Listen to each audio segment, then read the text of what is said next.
Hunters of the Sea by Tony Bradman, illustrated by Giorgio Baccan. 1. Chill of Fear. My name is Sam Goodman, or at least that's what people call me these days.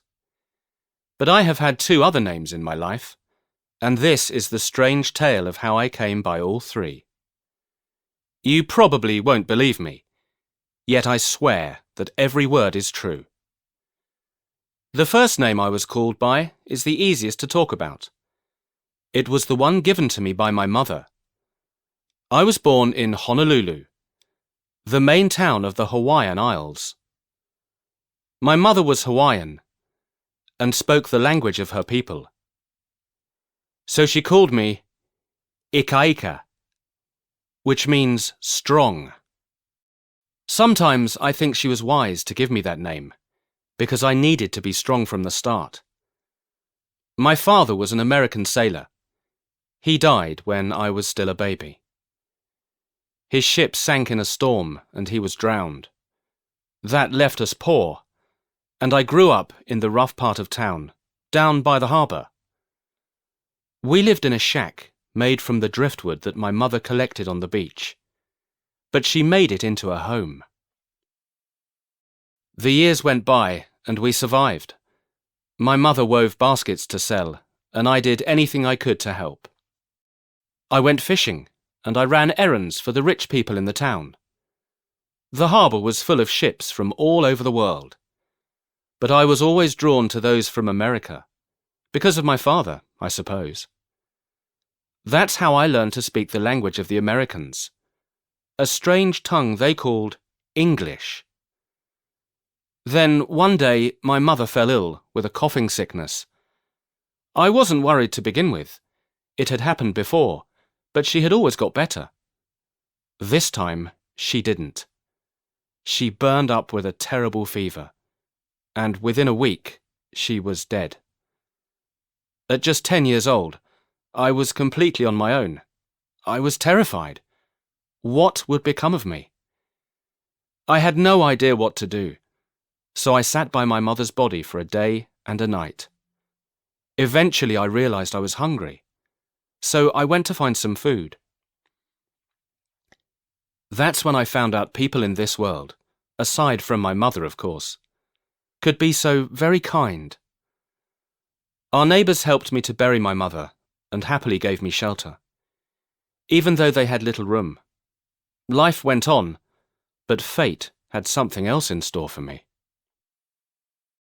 One sunny morning, I went fishing, and then headed to the market to sell what I had caught. I was still on the road when 3 men stepped out from behind some palm trees and stood blocking my way. I could tell they were sailors from their clothes. At first I thought they might be lost, and simply wanted directions back to the harbour. But then I saw the grim looks on their faces, and I felt a sudden chill of fear. "Well, what do you think, lads?" said one of the men. He was bald and hard-faced, and bigger than the others. He was clearly in charge. "Will he do?" "He's a bit scrawny, Amos," said the second man. "He might not last long." "We can't worry about that," said the third. "Old Coffin wants a boy." That name struck even more fear into my heart, and I started to back away. "True enough," said the one called Amos, shrugging. "All right, lads, grab him." I turned to run, but it was too late. Strong hands seized me, and a filthy sack was thrown over my head. Then, helpless to do anything, I was carried off. 2. Kidnapped. I was carried to a small boat and thrown into it. Even with a sack over my head, I knew what a boat felt like, and I could smell the sea. The men rowed the boat out a short distance from the shore, and then the sack was pulled off. I looked up, blinking in the sunlight, and saw the side of a ship looming high over me. "Right, up you go," said Amos. I shook my head and refused to budge. Amos sighed. "It's either that or you'll be food for the fishes," he said. "I'm happy either way." So I did what I was told and climbed the gangway. It was a big ship with 3 masts, and it had 2 longboats on its main deck. I realized instantly that it was a whaling ship. Many such vessels called into the harbour at Honolulu. There were more men on the deck, most of them looking even tougher than the 3 who had seized me. "What's this you've brought me, Amos?" said a loud voice. "I told you to get a strong boy. This one is so thin, he'll probably get blown away in the breeze." I turned round. A tall man had come out of a doorway at the stern of the ship and was walking towards us. He wore a black coat with a high collar and shiny gold buttons, and he had a very hard, grim face. He stared at me with the coldest, meanest blue eyes I had ever seen. "Sorry, Captain," Amos said nervously. "He was the best we could find." "Really?" growled the captain, glaring at him. "Oh, well, I suppose I'll just have to put up with him then. Have you explained his duties to him? I hope he speaks English anyway. I could barely understand the way the last one talked." "I do speak English," I said. "Why have you brought me here? Why—" "Silence!" roared the captain. "You will only speak when you're spoken to, boy. Raise the anchor, men. We have whales to catch and a fortune to make." The crew did as they were told. I heard the anchor chains rattling. I saw the great white sails fill with the wind, and I felt the ship begin to move. I had been kidnapped, and there was nothing I could do about it. Honolulu was soon far behind me. So began my days aboard the American whaling ship Nimrod, commanded by Captain James Coffin of Nantucket. At first, it was like a nightmare, and I often prayed that I might wake up. I found out the previous cabin boy had run off when the Nimrod had docked in Honolulu, and I could see why. Captain Coffin made me wait on him morning, noon, and night. He was a hard taskmaster, and I never had a moment's peace. It took me a while to get my sea legs too. I was as sick as a dog for the first few days, and most of the crew laughed at me. One man, called Sam, was kind though. He was older than the rest, and was even brave enough to talk back to Captain Coffin sometimes. There were 35 men on board, half from Nantucket, the rest from all over the world. Different parts of America, England, Spain, Portugal, India, China, even other Pacific islands. Nobody asked me for my name. Somebody called me Shorty one day, and soon everybody did the same, including the captain. So that was the second of my 3 names, and before long I got used to it. But I never ever got used to what happened when Captain Coffin hunted whales. 3. A wild ride. As I say, I had seen plenty of whaling ships in Honolulu Harbour. I had seen hundreds of barrels being unloaded from them, and I knew that those barrels contained whale meat and oil. But I had never thought about how the meat and oil got in them. I soon found out. We found some whales a week after the Nimrod set sail from Honolulu with me aboard. The lookout in the crow's nest, high at the top of the ship's tallest mast, spotted them and called out, "Ahoy down below! There she blows!" Everyone looked in the direction he was pointing.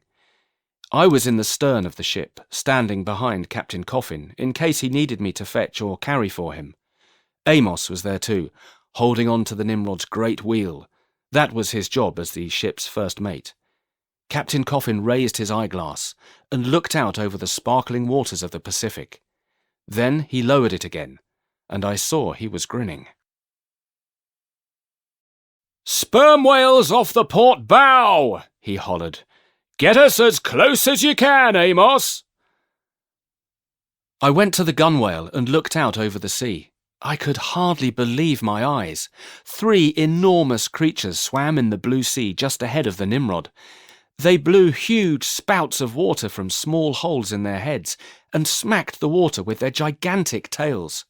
As I watched, one slowly rolled onto its side and stared at me with a colossal eye that seemed to look deep into my soul.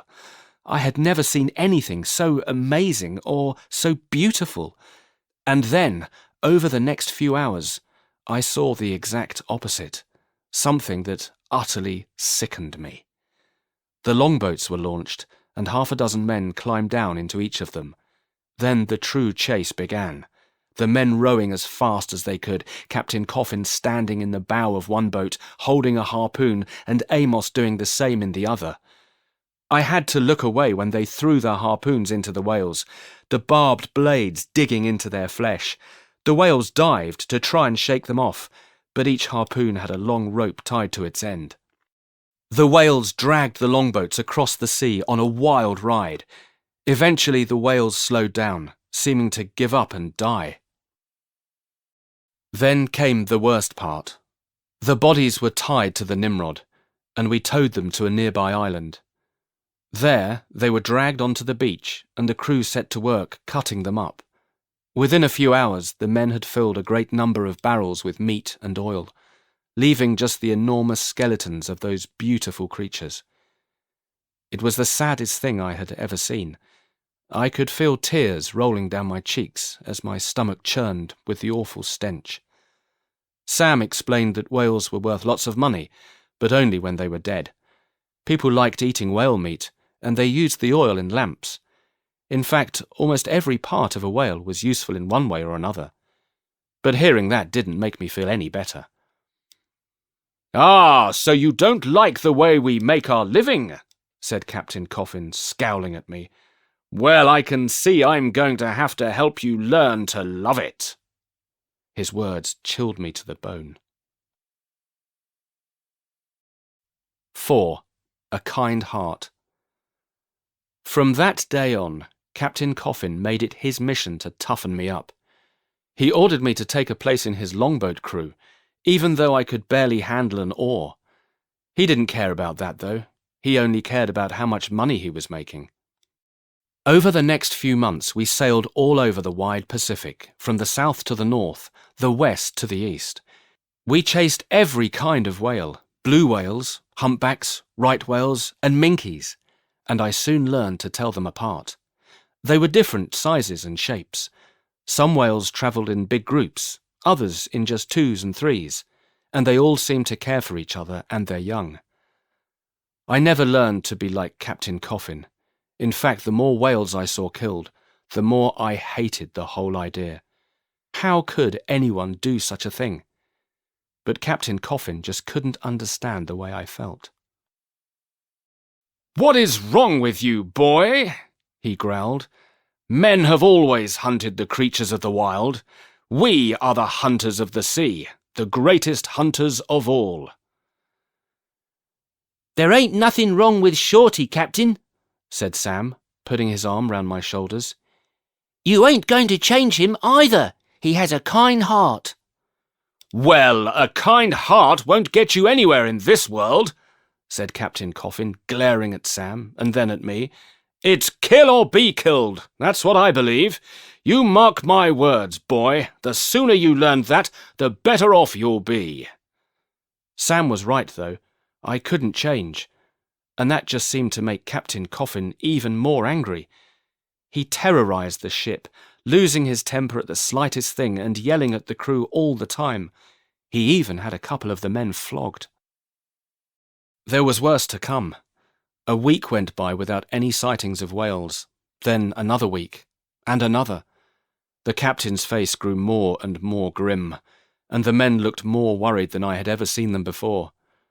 The weather was hot too, the burning sun beating down on us day after day. Then one day, the lookout in the crow's nest called out, "There she blows! On our starboard!"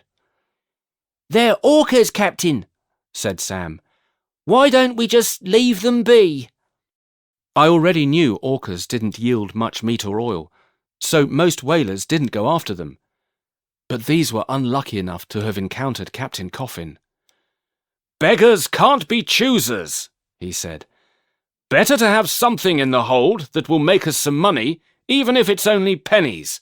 Lower the longboats! When we got close, I saw there were 5 whales. One of them was small, just a baby, its mother trying to keep it close. I noticed she had a long white scar on her nose. Captain Coffin was standing with his harpoon raised and aimed at the mother. She rolled on her side to look at us, and for a moment I felt as if our eyes met. I thought of my own poor mother and how she had tried to protect me. Suddenly, I felt anger surge through me.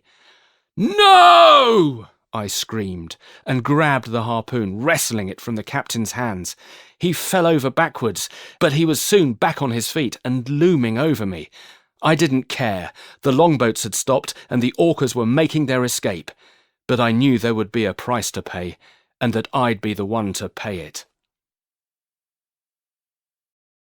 5. Lost at sea. Captain Coffin was furious, of course. When we were back on the ship, he raged at me and threatened me with all sorts of punishments. I expected to be flogged at the very least, but in the end he gave an order for me to be locked in a small cabin. It was dark and dingy, and smelt strongly of tar and whale oil. I sat there alone for what seemed like hours, wondering what would become of me now. I could see no future for me on the Nimrod. Even if the captain wanted to keep me as his cabin boy, I could no longer bear to be on his ship. But where in this world could I go? After a while, I realized the weather was changing. I could feel the ship beginning to roll. That meant the waves were getting bigger. Soon I heard the wind howling in the ship's rigging, and Captain Coffin yelling at the crew to take in the sails. We had been in storms before, but never one like this. Before long, it felt as if the ship was being picked up by a giant and tossed from wave to wave. I was thrown against the bulkhead several times and started to feel very frightened indeed. My stomach churned, and I called desperately for someone to come and release me. Eventually, the door of the cabin was thrown open. Sam stood there in front of me. "Out you come, my lad," he said, shouting so I could hear him above the roaring storm. "You won't have a chance locked up in there if the ship goes down." I will never forget the sight that met me when I went up on deck. The moon rode high in a dark sky, and the rain poured from ragged, silvery clouds. Captain Coffin stood at the wheel, fighting to keep the Nimrod sailing on into the huge waves. Then an even bigger wave hit us. The ship rolled over, and I was flung into the water. I went down, then bobbed to the surface, just in time to see the Nimrod begin to sink, the waves pounding it into wreckage. At last I managed to find a floating spar I could cling to, but I was lost at sea and sure that I would drown. I thought of my father and how strange it was that I would die in exactly the same way as him. I must have passed out, for the next thing I knew it was daylight. The sea was calm once more, and the sun beat down on me. Then I saw something that made my blood run cold. The fin of a shark cutting through the water. Before long, there were more of them, perhaps a dozen, swimming around me. They came closer and closer, and I froze with fear, expecting to feel their teeth bite into me at any moment. Suddenly, a huge black and white shape burst out of the water and crashed down onto the sharks that were nearest to me. It was an orca, and one I recognized too. When she surfaced beside me, I saw that she had a white scar on her nose. She wasn't alone. There were a dozen more like her, and though I know it sounds crazy, they fought to keep me safe. The sea boiled as the battle raged, orcas crashing into sharks, the sharks snapping back at them. But the orcas won in the end. I found a piece of decking and climbed on. The mother orca stayed to look after me.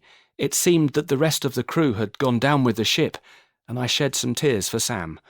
I'm not sure how long I was in the water, perhaps a day and a night. And then, by some miracle, a ship appeared on the horizon. It was a trading ship out of New England, and the sailors hauled me aboard. The mother orca followed the ship for a while. I watched her from the stern. Then another 4 orcas joined her. including the little one. At last they flipped their tails and were gone. There isn't much more of my story to tell. The trading ship brought me to America, where I stayed.